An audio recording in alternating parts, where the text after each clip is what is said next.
up YouTube? It's me, Sarah, and today I'm going to be talking about how dairy can cause acne. I remember when I was going through my skincare journey and I was really struggling with my hormonal cystic adult acne, and I really had no idea what triggered it, what was causing it, and I didn't really know why it was starting to come up in my life right when I turned 20. When I turned 20 years old, my life just crashed and burned. My skin started hating me and it started breaking out really bad. It was such a shock to me. I really had no idea what was causing it. And one of the factors that really contributed to me breaking out like that was dairy. So dairy, my sugar intake, my lifestyle, stress, hormones, there were so many things in my life during that time period when I was in college that really factored into me breaking out that bad. I never thought it, I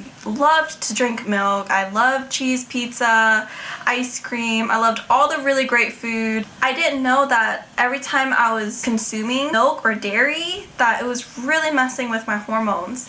And the reason for that is because in the dairy are growth hormones, anabolic steroids that are given to calves to help them grow. All these hormones in that milk, whenever you ingest it, you're kind of disrupting your own hormonal balance. So that was what was happening with me at the time as well. So I already had so many things going on. My periods were irregular. I was already struggling with maintaining a balance with my hormones. Adding milk or dairy on top of that really didn't do me any good. Not only dairy, I noticed sugar. So sugar is not my friend, especially if I eat too many sugary goods like Krispy Kreme. I had to literally experiment to see how many Krispy Kreme donuts I would be able to eat so that I wouldn't be able to break out. Over time, I found out that the magic number is 2. I can only eat 2 Krispy Kreme donuts so that I don't break out. And I'm telling you, whenever I eat more than that, I get a friend. Like, this friend pops up overnight. It's not even a joke. Like, I've done it on multiple occasions where I'm like, okay, maybe that's not true. Maybe we're gonna have a third donut. And no, every single time that friend pops up without fail, and it really hurts. It's a deep one. It's a deep pimple. It doesn't easily go away. That pimple would always take at least a good couple weeks or so for it to really go away. That's when I realized, wow, okay, I can't have too much sugar because too much sugar does not reflect well on my skin.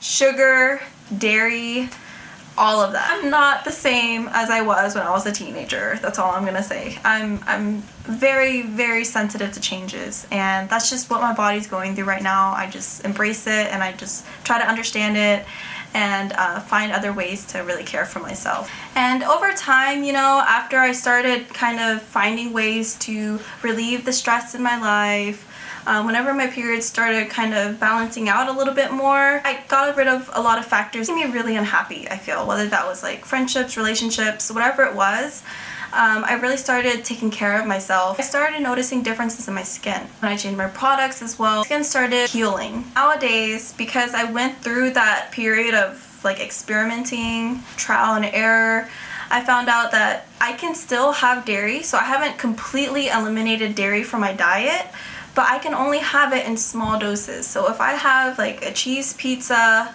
one night, I really can't have any cheese, any dairy for at least maybe a couple weeks. It's all about just trying to find that balance and seeing what limit you can't go past. And I was only able to do that after so many attempts, so many times where I had to really push the limit and see, okay, I really can't have more than 2 Krispy Kreme donuts or else I'll break out. So it really does come down to you experimenting and kind of finding what that limit is. I think it's just so important to mention that because this was a huge factor that I had to consider when going through my skincare journey and my acne journey and trying to clear my face. I really had to take a look at my diet, and I just really hope that you're able to find kind of what these triggers are for you. I'm surprised I didn't make this video sooner. I hope that this was informative. I hope that this was helpful, especially for those of you who are struggling with your acne right now. And if y'all haven't already, make sure to check the description below. I also have a link to my blog, so if you prefer to read my content, I post a new article every single week. And if you have an Instagram, you can go ahead and check out the link below. I have my Instagram, so for those of you who are more on that platform, just try to connect with me in any way possible, because I really want to hear y'all's thoughts. I really want to hear how you were able to clear your acne, or maybe what you're struggling with right now, so I can try to help you. I just really want to connect with every single one of you. So thank you so much again for watching, everybody. Stay tuned. I post every single Monday.